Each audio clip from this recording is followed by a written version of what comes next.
Oke, selamat pagi anak-anak Bapak semua. Salam jumpa, bertemu lagi dengan saya Bapak Joan Trimunte pada pembelajaran agama pada pagi hari ini. Nah, buka buku kamu halaman 104. Materi kita pada hari ini adalah Yesus mewartakan dan memperjuangkan kerajaan Allah.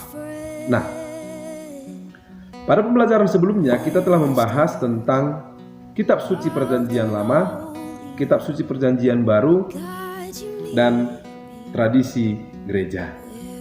Nah, pada bab ini kita akan membahas Yesus mewartakan dan memperjuangkan kerajaan Allah. Tujuan pembelajaran kita adalah setelah mempelajari materi kita pada hari ini, kita mengetahui gambaran kerajaan Allah dan kita mengetahui bagaimana Yesus memperjuangkan kerajaan Allah. Nah, sebelum kita mulai pembelajaran kita, marilah kita berdoa terlebih dahulu. Kita ambil sikap berdoa. Dalam nama Bapa dan Putra dan Roh Kudus. Amin.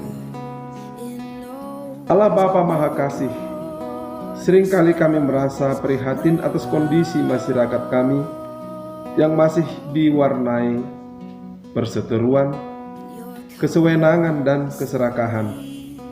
Tanamkanlah dalam diri kami dan para pemimpin kami kerinduan bersama akan masyarakat yang lebih beradab, yang dilandasi nilai-nilai kerajaan Allah, sebagaimana telah diperjuangkan oleh Yesus Putramu. Dialah juru selamat kami sepanjang masa. Amin. Dalam nama Bapa dan Putra dan Roh Kudus. Amin. Nah, oke, baik. Kitab suci dan tradisi dapat dipahami sebagai pintu masuk untuk lebih mengenal dan memahami akan Yesus Kristus. Nah, Dia adalah sumber utama iman akan Yesus Kristus. Kitab suci adalah merupakan sumber iman Kristiani, secara khusus iman Katolik. Nah, untuk memahami perjuangan Yesus dalam mewartakan kerajaan Allah, dua pokok bahasan akan kita bahas hari ini. Yang pertama adalah, lihat buku kamu halaman 105. Gambaran tentang kerajaan Allah pada zaman Yesus. Nah, setiap kelompok masyarakat atau kelompok tertentu mempunyai impian tentang masa depan yang ideal, yang ingin diwujudkan. Artinya setiap kelompok pasti memiliki tujuan dan cita-cita untuk ditempuh atau untuk diraih. Yang pertama, berbagai gambaran harapan masyarakat tentang masa depan. Nah, lihat seperti contoh sekarang ini. Istilah belusukan sangat populer. Apa tujuannya belusukan? Untuk mendapatkan cita-cita, untuk meraih tujuan. Dengan cara belusukan, contoh calon gubernur, calon bupati, langsung terjun ke masyarakat untuk mendapat simpati dari masyarakat. Apa tujuannya? Tujuannya adalah agar dalam pemilihan dia mendapat suara terbanyak. Nah, yang kedua, pewartaan Yesus tentang kerajaan Allah dalam konteks masyarakat Yahudi pada zamannya. Nah, lihat halaman 107. Dalam halaman 107, situasi bangsa Yahudi pada zaman Yesus. Nah, keadaan geografis pada abad pertama Masehi, tanah Israel secara resmi disebut Judea. Akan tetapi sesudah perang Yahudi tahun 135 disebut Syria Palestina, lalu menjadi Palestina. Nah, Palestina pada zaman Yesus meliputi beberapa wilayah, yaitu Yudea, Samaria, dan Galilea. Nah, nanti kamu akan baca buku ini. Yang kedua, kita akan membahas tentang bagaimana keadaan ekonomi, keadaan politik, keadaan sosial budaya, dari segi religius keagamaan. Nah, sekarang kita akan membahas paham kerajaan Allah dalam masyarakat Yahudi zaman Yesus.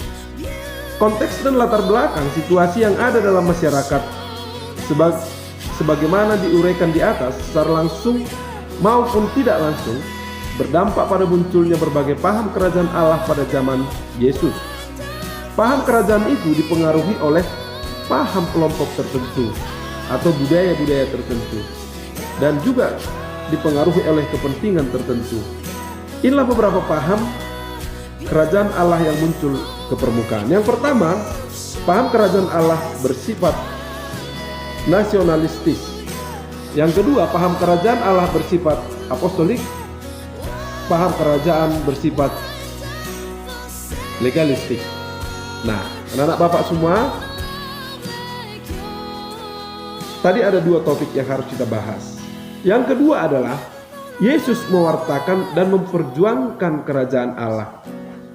Dalam masyarakat kita, kerap kita temui banyak calon pemimpin yang menggemborkan janji saat kampanye. Tetapi, seiring dengan perjalanan waktu, banyak di antara mereka lupa akan janji yang diucapkan. Mereka yang seharusnya memperjuangkan kesejahteraan rakyat malah mensejahterakan diri sendiri. Nah, kitab suci Perjanjian Baru memperhatikan kenyataan yang sangat berbeda antara sikap pemimpin atau wakil rakyat yang digambarkan di atas.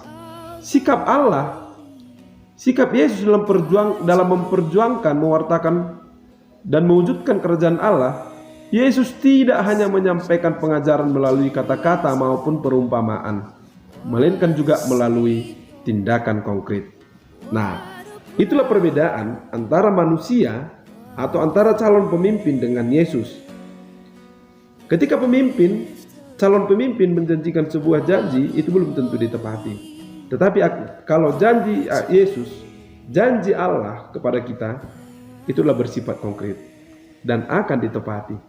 Nah, anak Bapak semua, Bapak harap kalian semua baca buka bab 4, agar pembelajaran kita berjalan dengan baik. Oke, demikian pertemuan kita hari ini. Sampai jumpa pada pertemuan minggu depan. Salam sehat dan tetap semangat. Demikian dan terima kasih.